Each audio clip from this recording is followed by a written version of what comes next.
You feel the cold marble beneath your bare feet as you follow Hazen Akka through the endless corridors of Topkapı Palace. The year 1530 etched in your memory like a brand. At 15, your name is I, though you suspect that name will soon be forgotten, replaced by whatever designation serves the Sultan's pleasure. The walls around you shimmer with intricate Iznik tiles in blues and greens, but their beauty cannot mask the scent of fear that clings to your silk kaftan like incense to a prayer rug. The head eunuch stops abruptly before an arched doorway, his dark eyes reflecting a lifetime of secrets. His voice, neither male nor female, carries the weight of absolute authority. As he turns to face you, listen carefully, child, he whispers, his words barely audible above the distant sound of fountains in hidden courtyards. What I am about to tell you are not suggestions or customs. They are the invisible threads that will either weave your survival or become your shroud. These are the rules that govern every breath, every heartbeat, every moment of intimacy within these walls. Your heart hammers against your ribs as you realize that everything you believed about palace life, the luxury, the honor, the romance whispered by the village women was nothing but gilded lies. The real laws of the Imperial Harem are about to be revealed, and they are more terrifying than the Ottoman cannons that brought you here from your village in Circassia. Before we journey deeper into these forgotten testimonies of endurance and anguish, understand that what you are about to learn has been passed down through generations of women who paid for this knowledge with pieces of their souls. Each rule represents not just survival, but the systematic destruction and reconstruction of human identity in service to absolute power. The first rule Hazen Akka teaches you seems deceptively simple. You must never, under any circumstances, show your back to Sultan Süleyman. This appears manageable until you comprehend the true implications. When the padishah enters his private chambers, you must maneuver yourself to always face him while undressing, while moving about the room, while performing the most intimate acts imaginable. You learn this lesson by observing Gulbahar, a Georgian beauty who has survived for years in the harem. She moves through the Sultan's quarters like a dancer possessed by jinn, never abrupt, never allowing her spine to present itself as a target. When she must reach for something behind her, she turns in a fluid arc, her kohl-rimmed eyes never breaking contact with Süleyman's face. When she removes her antari, she does so with movements so practiced they seem choreographed by the angels themselves, each layer of fabric falling away while she maintains an eternal pose of submission. But why this obsession with your back? The answer lies in the paranoid mathematics of absolute power. A sultan who rules from the Danube to the Euphrates knows that death stalks him from every shadow, even from the soft hands of a beautiful slave girl, a concealed stiletto, a poison pin hidden in hennaed hair, venom beneath carefully manicured fingernails. These are the weapons that haunt the dreams of the shadow of God on earth. Your back turned toward him represents a moment of vulnerability where anything could be concealed. Anything could be drawn faster than his guards could react. The second rule cuts deeper into your identity than any blade. You must never speak unless spoken to. And when you do speak, you must refer to yourself in the third person. You are not I or me. You are this unworthy slave or this lowly handmaiden. Your individual identity, the sense of self that your mother nurtured in your village home, must be erased the moment you enter his presence. Sultan Süleyman does not make love to people, he conquers territories. He possesses objects that exist solely for his divine pleasure. This linguistic erasure penetrates deeper than mere protocol. It rewires your thoughts, forces you to conceive of yourself as something less than human. Within months, many concubines discover they cannot think of themselves as I even in solitude. They become fractured beings, their very consciousness colonized by the grammar of submission. The third rule concerns your eyes, and it devastates the soul more completely than physical torture. You must never look directly into Sultan Süleyman's eyes during intimate moments. Your gaze must fix on a point just below his beard, creating the illusion of submission while avoiding the dangerous territory of genuine eye contact. But this prohibition has nothing to do with respect. It exists to prevent the Sultan from seeing your soul, and more crucially, to prevent you from seeing his. Eye contact creates intimacy, and intimacy breeds complications that threaten the foundations of imperial power. The Sultan must be able to use your body without confronting your humanity. If he glimpses the terror in your eyes, the homesickness, the desperate longing for your mountain village, he might hesitate. If he sees the intelligence burning behind your gaze, he might wonder what thoughts race through your mind, what schemes you might be harboring. Most dangerous of all, if you peer into his eyes, you might discover that the shadow of God on earth is merely a man lonely, afraid, desperately trying to prove his divinity through the conquest of women's bodies. The most twisted aspect of this rule reveals itself when it is violated. If you accidentally meet his gaze, you must immediately prostrate yourself and beg forgiveness, not for disrespect, but for the presumption of treating him as an equal. The punishment for repeated violations is not death, which would be merciful, but something far worse. You are sent to serve in the quarters of the black eunuchs, where you spend your remaining years as a living reminder to other women of what happens when you forget your place in the cosmic order. The fourth rule governs the most intimate moments of all. During the act itself, you must maintain complete silence unless Sultan Süleyman specifically commands you to make noise. This is not about discretion or modesty, it is about absolute control. Your pleasure, your pain, your very breath must be regulated by his imperial will. If you cry out spontaneously, you acknowledge that you possess an independent physical response, a body that exists beyond his dominion. This cannot be tolerated. The enforcement of this rule creates a horrifying theater of intimacy. Women learn to hold their breath until their lungs burn, to bite their tongues until they taste blood, to dissociate so completely from their bodies that they feel nothing at all. The Sultan, meanwhile, becomes addicted to the power of commanding. Response: he might spend an entire night trying to break a woman's silence, not through pleasure, but through endurance, through the simple assertion of his will over her autonomy. Some women shatter under this pressure. They develop what the palace physicians cannot name: a complete inability to produce sound. Even alone in their cells, they become living ghosts, their voices stolen by the impossible demands of imperial desire. Gulbahar whispers to you of Layla, a Syrian girl who arrived 2 years before you. After 6 months in the Sultan's bed, she stopped speaking entirely. Now she tends the palace gardens, her silence as permanent as the marble statues that decorate the courtyards. The fifth rule reveals the mechanical precision of imperial sexuality.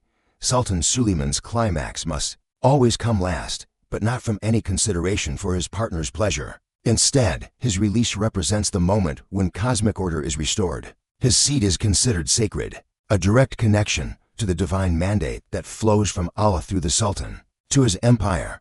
For a concubine to reach her peak before him would be tantamount to suggesting that mortal pleasure could supersede divine will. This creates a nightmarish calculation for the women involved. You must constantly monitor not only your own responses, but also read the subtle signs of the Sultan's arousal. You become an expert in the art of suppression, learning to delay or prevent your own climax through sheer force of will. Some develop techniques of mental distraction so effective they can recite entire surahs from the Quran, or perform complex mathematical calculations, while their bodies are being used for imperial pleasure. The sixth rule involves the aftermath, revealing the true cruelty of the system. Once Sultan Süleyman has finished, you must remain in position, usually prostrate, until he grants permission to move. This can last minutes or hours, depending on his mood and the political pressures weighing on his mind.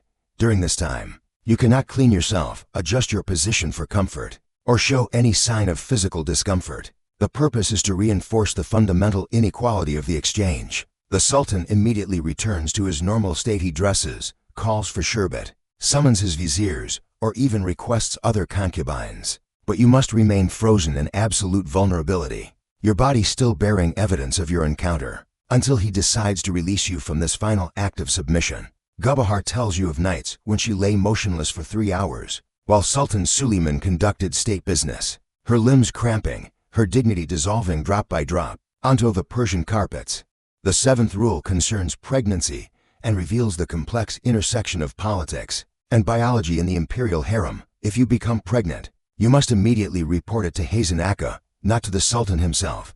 But here lies the trap: you must report it even if you are uncertain, even if you merely suspect. The penalty for failing to report a pregnancy is strangulation with a silk cord, but the penalty for falsely reporting one is 50 lashes that leave permanent scars across your back. This creates a state of constant anxiety about every bodily function. Women become hypervigilant about their cycles, their appetite, their energy levels. They develop elaborate systems for tracking and monitoring their own bodies, turning their physicality into a source of terror rather than strength. The fortunate ones learn to read the signs accurately. The unlucky ones guess wrong and bear the consequences on their scarred flesh. The most insidious aspect of this rule is what happens to confirmed pregnancies. You are immediately isolated from all other women and placed under constant surveillance by trusted eunuchs. You are not being protected, you are being monitored to ensure you do not attempt to terminate the pregnancy or harm yourself. The potential heir has value. You are merely a vessel that must be kept functional until delivery. The 8th rule concerns the presence of other women and reveals how jealousy and competition were weaponized in the imperial harem. When multiple concubines are summoned to Sultan Süleyman's chambers simultaneously, there exists a strict hierarchy of interaction. The most favored leads, but others must participate in specific ways, sometimes as audience, sometimes as assistants, sometimes as competitors in elaborate sexual performances designed to amuse the Sultan and demonstrate their devotion. The psychological impact cannot be overstated. Women who might otherwise form alliances are forced to view each other as threats and obstacles. They must perform desire for the same man while competing for his attention. They must appear to enjoy scenarios that reduce them to interchangeable objects while maintaining the facade of individual devotion to the Sultan's person. Most heartbreaking is what this does to genuine friendships. Women who care for each other are forced to participate in each other's degradation. They must watch their friends be used and humiliated. And sometimes they must be the instruments of that humiliation themselves. The bonds between women, which might otherwise provide comfort and resistance, are systematically corrupted and weaponized by the palace system. The 9th rule involves reading Sultan Süleyman's moods, demonstrating the impossible standard of perfection demanded from concubines. You must instantly recognize and respond to the Sultan's emotional state, adjusting your entire demeanor accordingly. If he returns from a difficult meeting with his Grand Vizier, you must be soothing, but not presumptuous. If he mourns the death of a son, you must be comforting but not pitying. If he celebrates a military victory, you must be joyful but not overly enthusiastic. This requires superhuman emotional intelligence and self-control. You become an expert psychologist, studying every micro-expression, every shift in posture, every change in breathing pattern. You develop an intuitive understanding of power and ego that would make Byzantine courtiers jealous. But this expertise comes at a terrible cost. You lose the ability to have authentic emotional responses of your own. Gulbahar teaches you to watch Sultan Süleyman's hands. When his fingers drum against his knee, he is anxious about military campaigns. When he touches his beard repeatedly, he is considering executions. When he adjusts his turban, he is thinking of his mother, the valid Sultan, and the pressure she places upon him. You must learn to read these signs like a navigator reads stars, for your survival depends on perfect interpretation. The 10th rule is about memory, and it is perhaps the most psychologically devastating of all. You must remember every detail of your encounters with Sultan Süleyman, what he said, what he did, what pleased him, what disappointed him. But you must also forget these encounters the moment you leave his chambers. You must maintain perfect recall in his presence and perfect amnesia outside it. This creates a split consciousness that many women find impossible to maintain. They develop elaborate mental filing systems, ways of compartmentalizing experiences, so they can access them when needed and suppress them when necessary. Some succeed in this psychological juggling act, others break entirely, developing what we might recognize as complete dissociative disorders, wandering the palace halls like beautiful ghosts who have forgotten not just their encounters with the Sultan, but their own names. The 11th rule concerns the seasonal nature of imperial desire. Sultan Süleyman's sexual appetite follows the rhythms of the Islamic calendar and the agricultural year, with specific months and festivals requiring different types of performance and presentation. During Ramadan, concubines must embody spiritual purity despite their physical availability.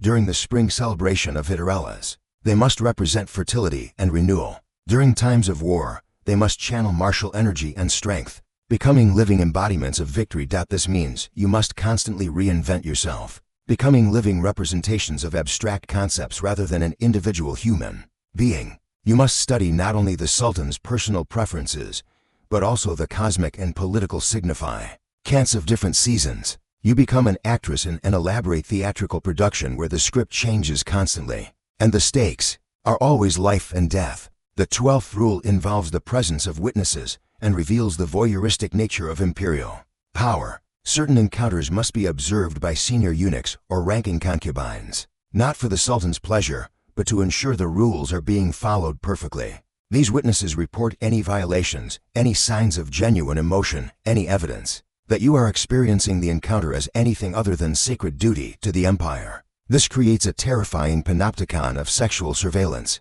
You never know when you are being watched.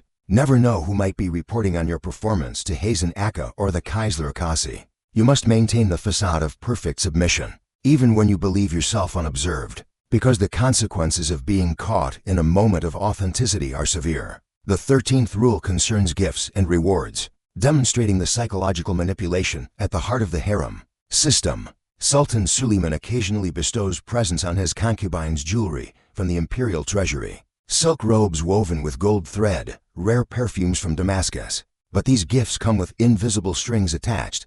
Accepting a gift means accepting a debt that can never be repaid. You must express gratitude not just for the gift itself, but for the honor of being chosen to receive it. More insidiously, gifts create hierarchies and jealousies among the women. A concubine who receives a valuable present becomes a target for resentment from others, but refusing a gift is seen as an insult to the sultan's generosity, punishable by immediate exile from his presence. You are trapped in a system where every kindness is a weapon, and every reward is a punishment waiting to unfold. The 14th rule involves your family and reveals the true scope of the harem's control. Your relatives in distant Circassia are essentially held hostage to ensure your compliance, though they may never know it. The threat extends beyond their lives to their honor, their social standing, their ability to marry and have children. If you displease Sultan Süleyman, you risk not just your own death but the destruction of everyone you have ever loved. This creates a psychological burden that extends far beyond the walls of Topkapı Palace. You carry the weight of multiple generations on your shoulders. You must perform not just for your own survival but for the survival of your entire family line. The system ensures that even in your most intimate moments, you are never truly alone. The faces of your parents, your siblings, your future nieces and nephews are always watching. From the mountains of your homeland, the 15th rule concerns aging and represents perhaps the most inevitably tragic aspect of harem life. As you grow older, you must find ways to maintain your appeal without appearing to try too hard. You must age gracefully, but not noticeably. You must accept your diminishing status while still competing for Sultan Süleyman's attention. You must mentor younger concubines while knowing these same women will eventually replace you in his bed. The beauty rituals become increasingly desperate and dangerous. Women use coal mixed with antimony that slowly poisons their eyes. They undergo painful procedures to maintain their youthful appearance, acids to lighten age spots, dangerous herbs to prevent gray hair, restrictive garments that reshape their bodies at the cost of their health. Some develop eating disorders so severe they waste away to shadows. Others exercise obsessively in their chambers, trying to hold back time through sheer physical effort. The fortunate ones die young before they must face the slow degradation of their value in the Sultan's eyes. The unfortunate ones live to see themselves become invisible, relegated to teaching younger girls the very rules that once governed their own bodies and souls. The 16th rule involves death and brings us to the darkest corner of the harem system. When Sultan Süleyman dies, his concubines face a choice that is not really a choice at all. You can volunteer to be buried with him, ensuring your honor and your family's security in the afterlife, or you can live on as a widow, forever marked by your association with a dead ruler, never able to remarry or have children of your own, confined to the old palace until your natural death. The preparation for this final rule begins from the moment you enter the harem. You must cultivate a relationship with death, learning to see it not as an ending, but as the ultimate fulfillment of duty to your sultan. You must write letters to your family explaining your choice, compose poetry about your devotion, participate in your own mythology even as you prepare for your own destruction. The 17th rule is about resistance, and here we see the incredible strength and ingenuity of women who survived this system. Despite everything designed to break them, they found ways to maintain their humanity, their connections to each other, their sense of self beneath the roles they were forced to play. They developed secret languages, coded conversations, hidden rituals that allowed them to remember who they were. Some forms of resistance were subtle, a glance held too long, a song hummed slightly off-key, a way of arranging flowers that spelled out messages in a script only other concubines could read. Others were more dramatic, elaborate suicide plots, escape attempts that ended in death but preserved honor, secret pregnancies hidden from palace authorities through dangerous herbs and careful timing. Gulbahar once showed you how to weave messages into carpet patterns during the long hours of enforced leisure. Every knot can be a word, she whispered, her fingers working the bright threads. Every color can be an emotion we're not allowed to feel. In this way, the women created art that served as both beauty and rebellion, decorating the palace with their hidden thoughts and dreams. The 18th rule concerns love,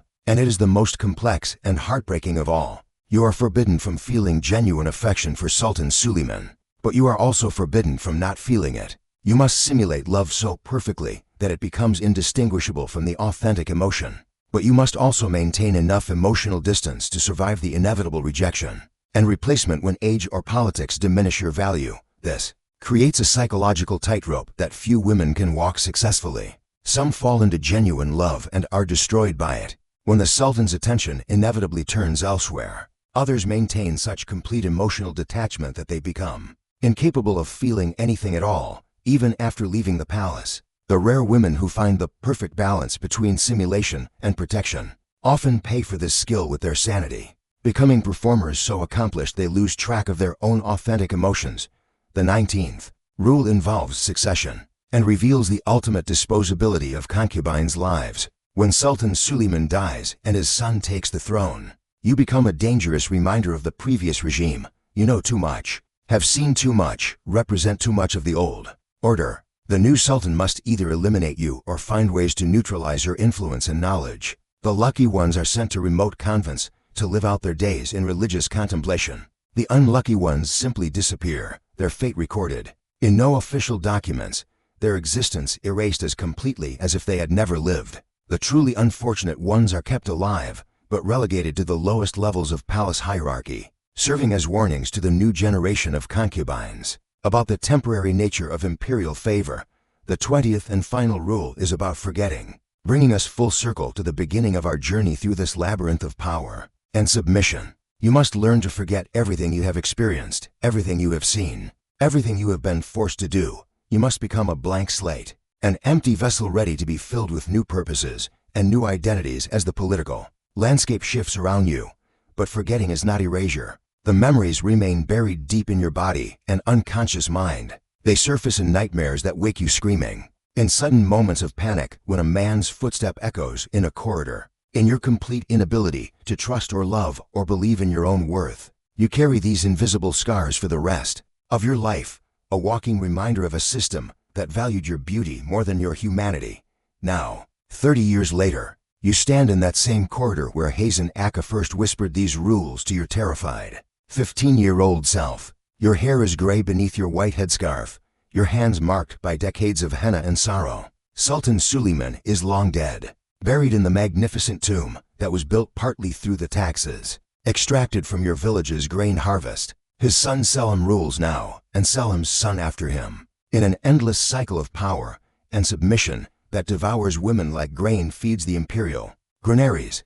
Before you stands another frightened girl, perhaps 14 years old, brought from the mountains of Albania by the Devshirme system. Her eyes hold the same desperate hope you once carried, the belief that she is about to enter a world of luxury and honor, that her beauty will be her salvation rather than her curse. Her name is Miriam, though you know that name, like yours once was, will soon be forgotten, replaced by whatever designation serves the current sultan's pleasure. You have become the system you once feared. You are the chain that connects past to future, the keeper of knowledge that should have died with the last sultan. You are the reason these strange bedroom rules will never truly disappear. No matter how many dynasties rise and fall, no matter how the Ottoman Empire itself may eventually crumble into the dust of history, the girl standing before you represents both your greatest failure and your only victory. You have failed because you survived, because you learned to navigate the system so well that you became indispensable to its continuation. But you have succeeded because your survival itself is an act of resistance.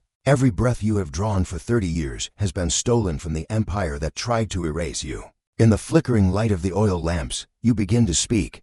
Your voice carries the weight of centuries, your words weaving another invisible chain in the endless cycle of power and submission that defines the Ottoman Imperial Harem. Listen carefully, child. You whisper the exact words Hazen Aka once spoke to you, now flowing from your lips like a prayer or a curse. And somewhere in the distance, you can hear the sound of water trickling from the ornamental fountains in the palace courtyards. The same sound that welcomed you to this place so many years ago. The same sound that will welcome countless other girls in the years to come. The rules never change, you realize with a mixture of despair and profound understanding. Only the faces change, only the names change. The system endures, fed by the dreams of young girls and sustained by the silence of those who survive it. As you begin to recite the first rule to Miriam, you catch a glimpse of your own reflection in a brass mirror hanging on the corridor wall. For just a moment, you see not the weathered woman you have become, but the terrified 15-year-old girl you once were. And in that moment, you understand that in some ways, she never left this place. She is still here, still listening, still learning the rules that will govern every breath, every heartbeat, every moment of intimacy for as long as the Ottoman sun continues to rise over the domes and minarets of Topkapı Palace.